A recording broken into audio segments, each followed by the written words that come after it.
Hello everybody, a very good afternoon to all of you and welcome to the StudyIQ IAS English. So dear students, as you might be aware that UPSC has declared the results for the Civil Services Examination 2023 preliminary exams, and as per the expectation, as the people were expecting that this time the result might be declared quite quickly, and so have been done because the results are declared within 15 days. As you can see, today is precisely the 15th day on which the results have been declared. So now if you have made to the list of the candidates who are selected for the mains examination, well, congratulations to you. But in case if your name is not there in the list, so the big question arises that looking at the nature of the question paper in the 2023 examination, what should be your approach to the 2024 examination? So in this session, we are going to have an elaborate discussion about the upcoming year's examination as well as about the strategy and the steps that you should take for ensuring the success in the next year's examination.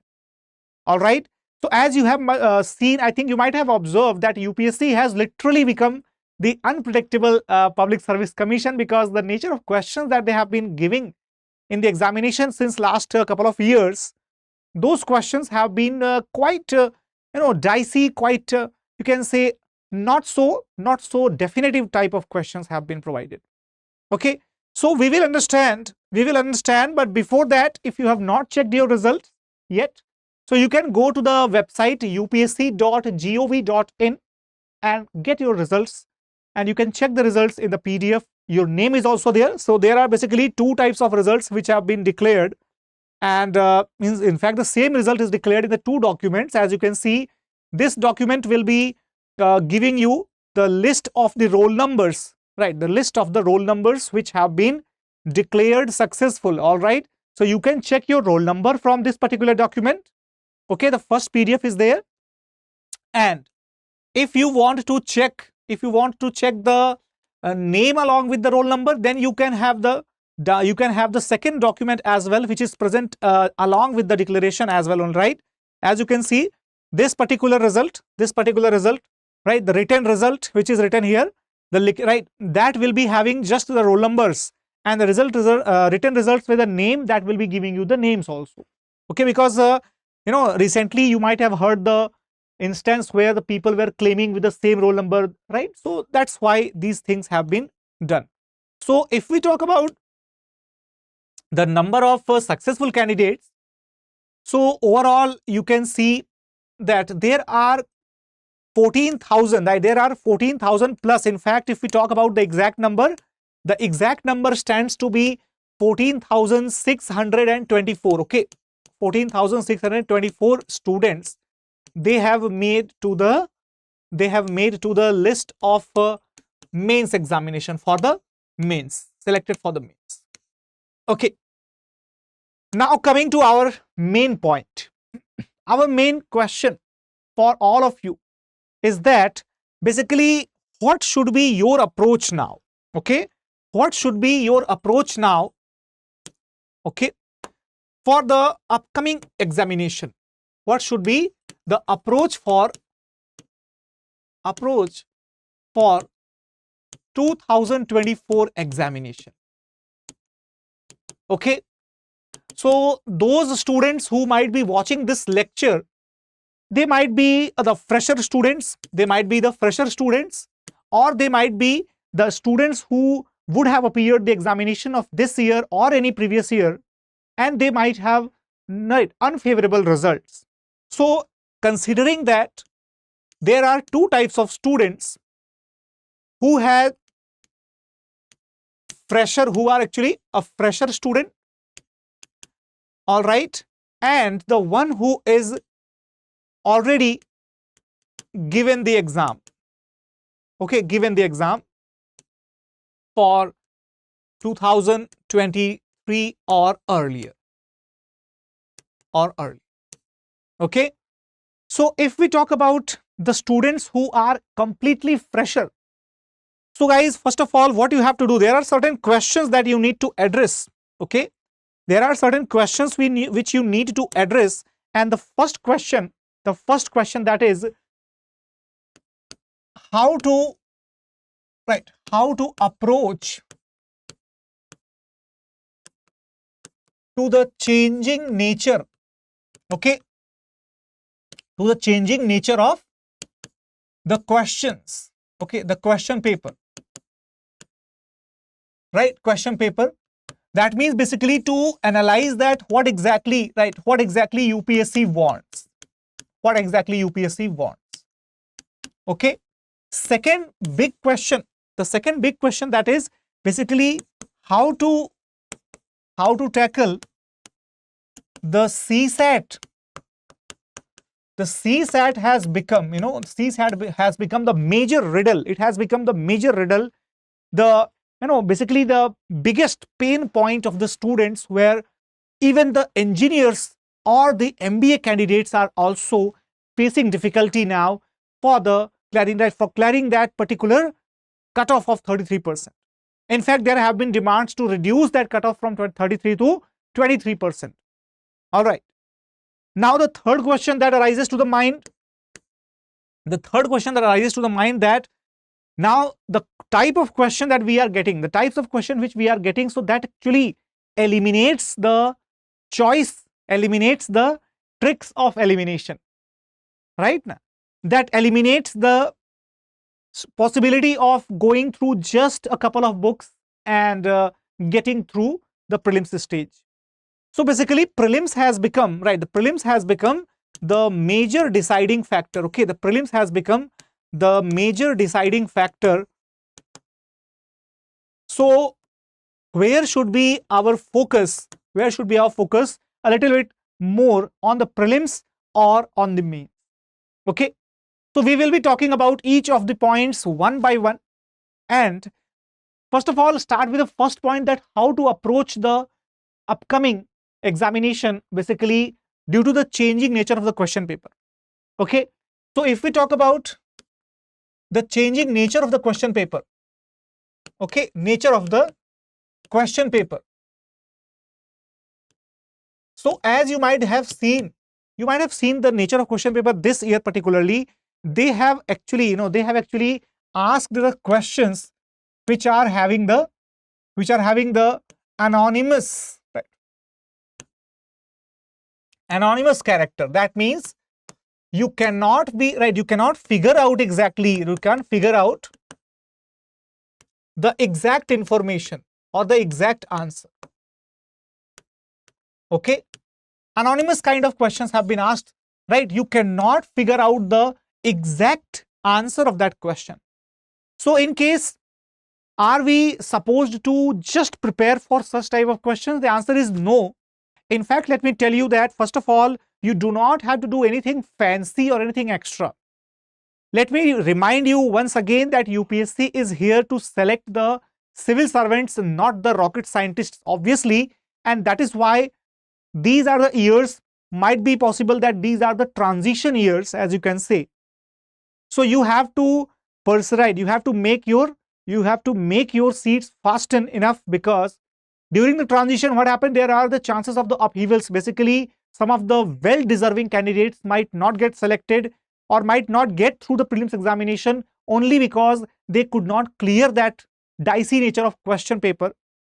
And that is why I am telling you that if you are actually a candidate who is having some experience, like one or two attempts, there have been one or two attempts for you, so you are supposed to sit first of all quietly with the open mind and analyze the question paper. You will realize a few things. That questions they have been asking, they have basically the modern approach of the well-educated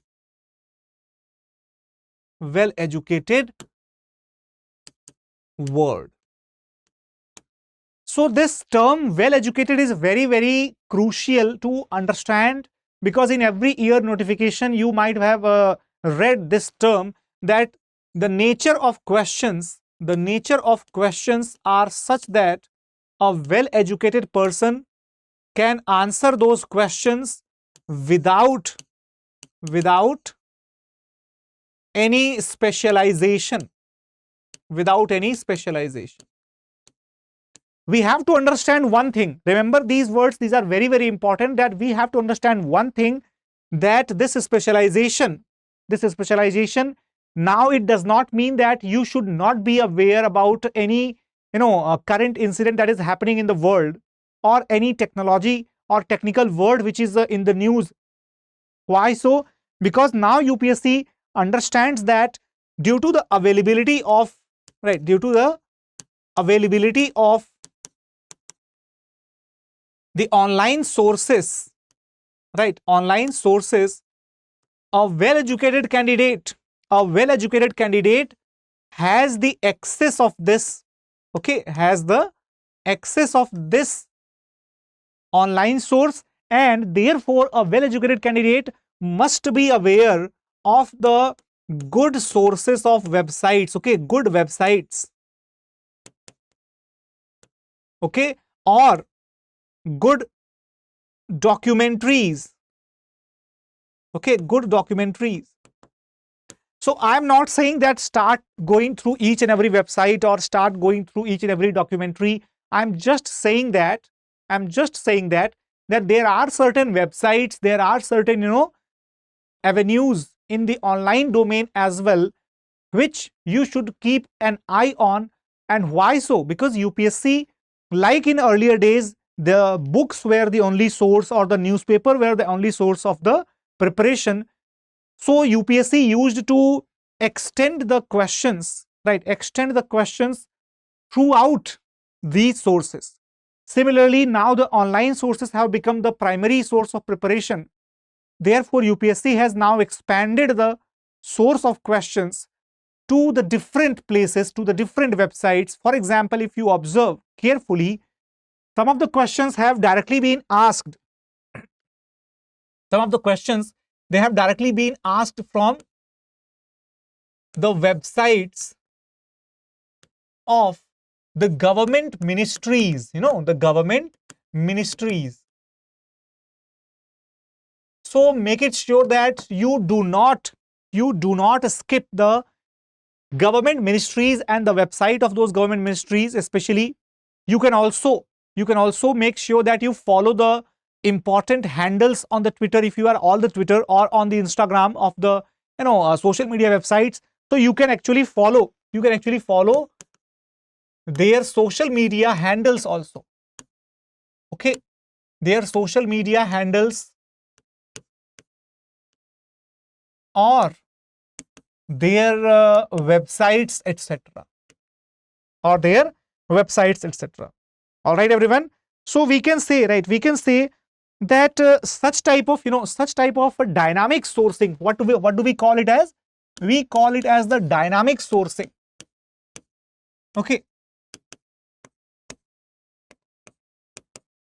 That should be your first priority now for the upcoming year's examination, if you are not selected in this year's prelims.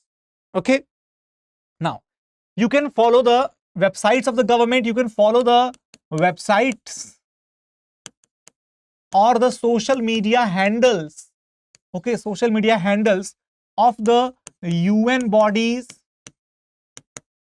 of the global summits, global summits. So basically, these will be helpful for you to collect the real-time information, to collect or gather the real-time data, because the nature of questions has been suggesting that from newspaper also, they are actually going beyond newspapers. So it is recommended to all of you that start making your own sources, or say start attending those lectures or those videos in which the sources of the information have been kept very, very dynamic. The first thing. Second thing, even if you are not interested in the science, even if you have not done your graduation from the science stream or anything, still you cannot and you must not miss the ongoing scientific developments. Ongoing scientific development.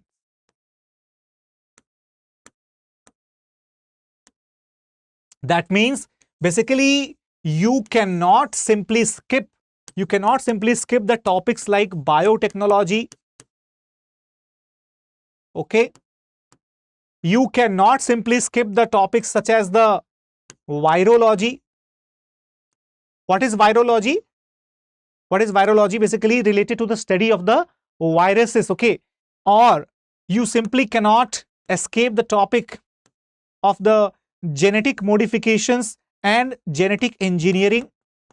Okay, so such type of topics are basically the high yield topics in the field of science and technology particularly, and that's why you should be very much careful about such topics. Now talking about the subjects related to the economy and polity. So if we talk about polity, so polity, this in 2023, right, in 2023 this was relatively simpler. Okay, relatively simpler except a few questions. Okay, except a few questions. For example, the question which was asked related to there was a question related to the match the following, and basically they were asking the acts of law, right? They were asking the acts of law, or they were asking basically the implicit meaning of, right, implicit meaning of the rule of law. Okay, so such type of questions were there which were a little bit confusing or a little bit more factual, not related to the mainstream polity. So basically you need not to worry about the polity questions. Why so? Because there have been a trend, there has been a trend where the questions are coming straightforward directly from a single source, or at max the single source, as you all are aware that Lakshmikant, if you are studying that book, you can solve maximum questions. Along with the newspaper, you should study that book. Okay, without newspaper you cannot cover the polity completely.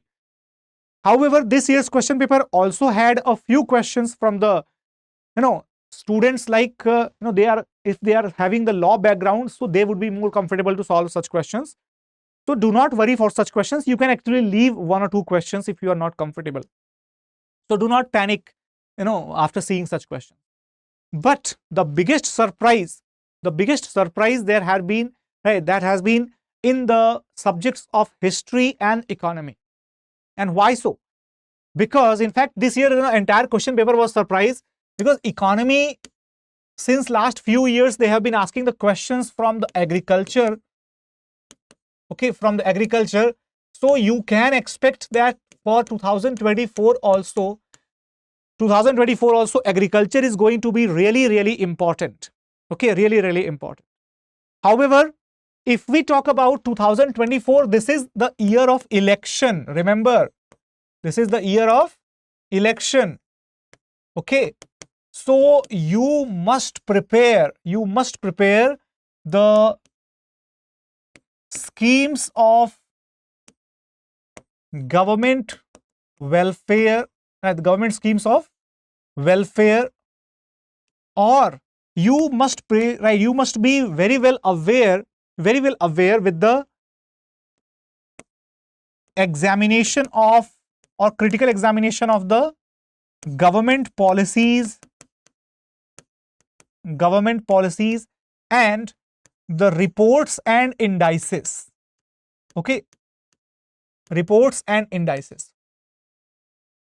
So basically once again the Economic Survey of India is going to be a major source, and also at the same time the budget is also really crucial.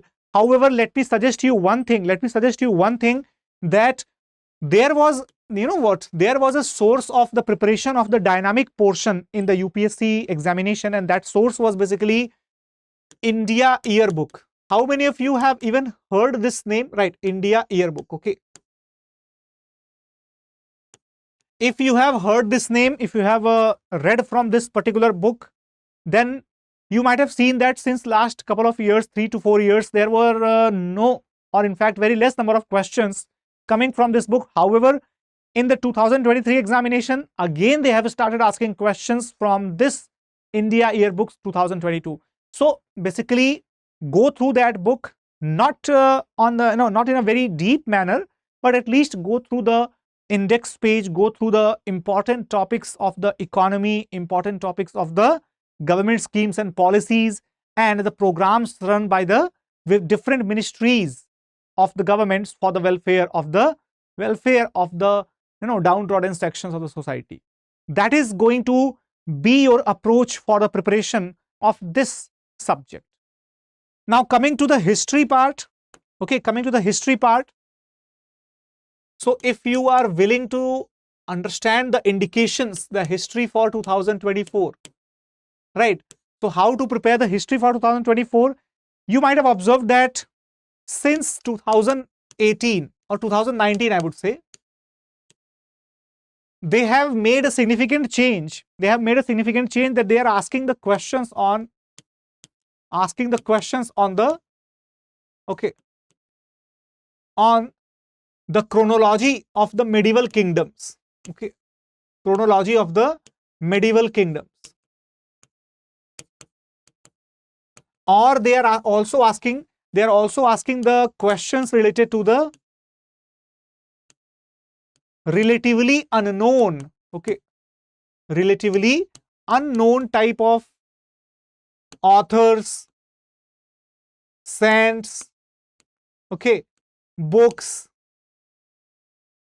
etc. So this has been a trend. So therefore, it is very essential to cover such topics which are giving you the information related to a relatively unknown people, relatively unknown personalities, or unknown incidents, or the literature related to the Indian history. Now that has been the latest trend in the examination. Try to catch that trend. Okay, try to get that trend. So in fact, I have also started the, you can say, the series of topics, particularly covering those those trivial topics which are not very well covered in the conventional sources, such as some of the specific battles or specific treaties or the specific personalities related to the weaker sections of society, particularly the unknown female warriors, unknown female saints, such type of things. All right, relatively unknown books, etc. Such type of things. So they are asking such questions quite regularly since last 3 to 4 years. One big surprise that they have made it, that they are reducing, okay, they are reducing the questions from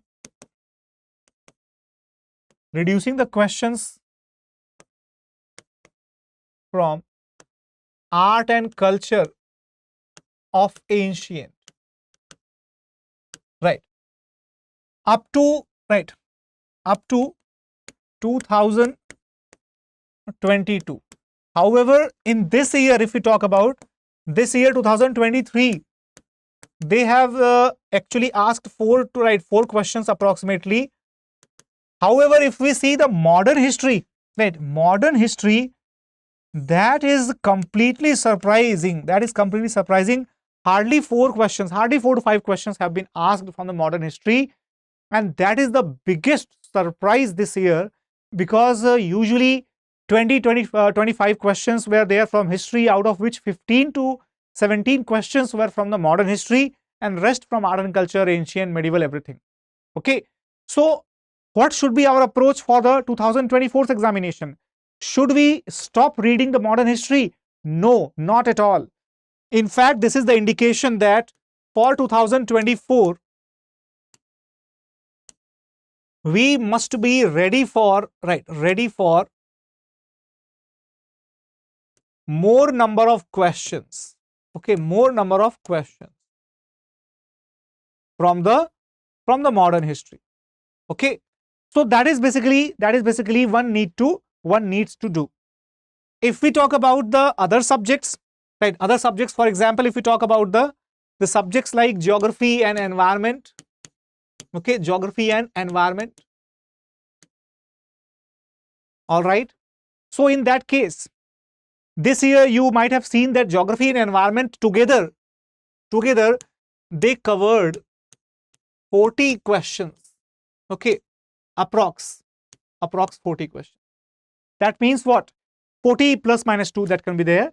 So geography and environment this year, they have actually given a big surprise, because every year since last 3 or 4 exams, there were less number of questions coming from the geography and environment part. Particularly environment was given more priority, right? Environment was given more priority. However, this year geography is right, geography is given higher priority, higher number of questions, right, higher number of questions. So if we talk about that, should we again expect the same lines of questioning from the UPSC? I would defer to this, because I understand one thing, that UPSC does not usually repeat the same subjects for like 1 or 2 years continuously. However, in case if it does, there will be lesser number of questions from the geography and environment together. Okay, so once again you can expect a moderation, right, a moderation from, right, moderation of the number of questions, okay, number of questions. So that means we should be careful. We should not leave the subject out. We should not indulge too much into the geography and environment only. Rather, we should be making a balance for the preparation of the geography and environment, so that even if the questions are asked in lower numbers or in the higher numbers, that does not affect our preparation, that does not affect our success. Okay, now if we have I think if you all might be careful, we have discussed the individual strategies, that individual approaches that we should adopt for 2024 this year, for the subjects of polity, subjects of economy, history, geography, environment, okay, basically art and culture also. All right. However, apart from these basic subjects, of history, geography, polity, economy, environment, right, what should be our approach to the current affairs and then CSAT? This remains to be understood. Now moving further, if we talk about the current affairs and all that, current affairs part, that was quite normal. It was not very much you can say nicking and picking, but it was a simple, you can say it was not that much on the expected lines. The nature of questions were basically subjective. That means for the current affairs approach, you need to be very careful that for current affairs, do not follow the random path. Always connect your subjects, subjects with the current affairs. And why so? Because you can see even polity, economy, and environment, right, and apart from that, specifically science and tech, okay, science tech, okay. So science tech, if we talk about that, so at least these four subjects at least, they make a huge chunk, they make a foundation of the current affairs. However, let me tell you one more thing, that if these four subjects, they form like 70% of the current affairs, then approximately 20% of the current affairs, at least from 2018, we are seeing that they are asking the international relations, right, at least 3 to 4 questions. Okay, so you have to be very careful. You have to be very, very careful about the international relations, because that is a huge ocean, a vast, vast ocean.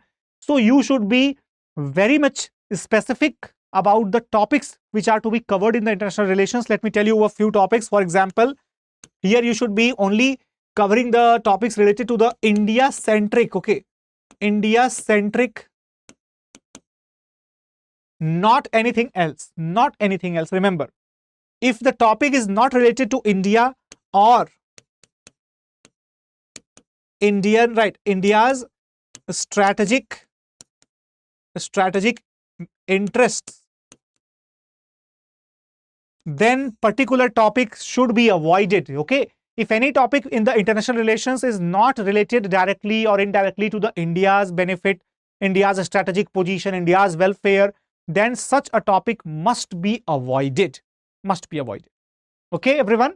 So make it sure that you follow such an approach. Now coming to the part of the CSAT. Now for the CSAT you cannot do much, because CSAT has become the pain point. Okay, as I told you, it has become the pain point. So for that you just need to do one thing, that kindly be ready beforehand. Okay, be ready beforehand. Why so? Because you have to expect the questions of the CSAT on the same line that they are asking since last 3 to 4 years, and the nature of the questions are basically very, very ambiguous. Okay, very, very ambiguous. All right, the questions might be bamboozling. Okay, might be bamboozling. The questions might be completely they can leave you completely disdainful. So I have been I'm just using these terms just to give you an idea about the terminology that is basically given in the question paper, and that's why you can see here the terminologies which are being actually used, right? So I just want to make it very, very clear that raise your level in the CSAT. There is no other alternative.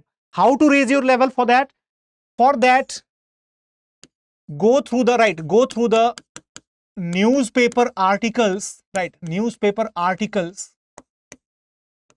okay, and also start practicing it, start taking it seriously.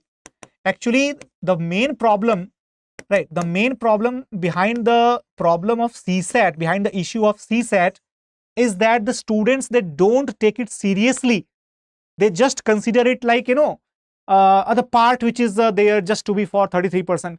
No, make it sure that you take the CSAT seriously. At least practice 15 standard mocks. Okay, standard mocks before going to exam. Okay, so for that, CSAT will be, for those students, CSAT will be relatively better. And also at the same time, I would suggest you that kindly rebrush your mathematical skills. Okay, mathematical skills. You cannot help anything else. You cannot help it apart from anything else, but you have to rebrush your mathematics, at least from where? Go through the class, okay, 10th, R.S. Agrawal or R.D. Sharma, right? Or you can also go for the aptitude, the book of aptitude by Arun Sharma. Okay, so that will be basically great for you, that if you are actually giving some focus on the CSAT as well, because that is actually that is something that should not be the reason for your elimination from the examination. In fact, I can bet that this year many of the students might have been eliminated because of the CSAT only. Okay, so I hope that we have covered the we have covered the approach towards the upcoming year's examination very, very significantly, very, very decisively, right? So in case how can we help you in this? So we are actually, thinking to help you. We are actually planning to help you with our batch, which has been decided to be launched from the 19th of June. Okay, so 19th of June is basically the time from where we are going to start the batches. And at the same time, if you are thinking that in which batch you should be getting your enrolled, so there are 3 different batches. Okay, 3 different batches in which you can get yourself enrolled. All right, you can get yourself enrolled. Now, if we talk about all these things that we have discussed till now, so you can simply get yourself enrolled on the 19th of June. Okay, and if you are using this code ASR Live, you will get the discounted price as well, right? So guys, make it sure that go through the video in detail, take your time, relax, and analyze each and every point one by one. That will be very much helpful for you. So thank you so much for watching it. Take care, everyone, and let's meet in the class. Bye-bye. Jai Hind.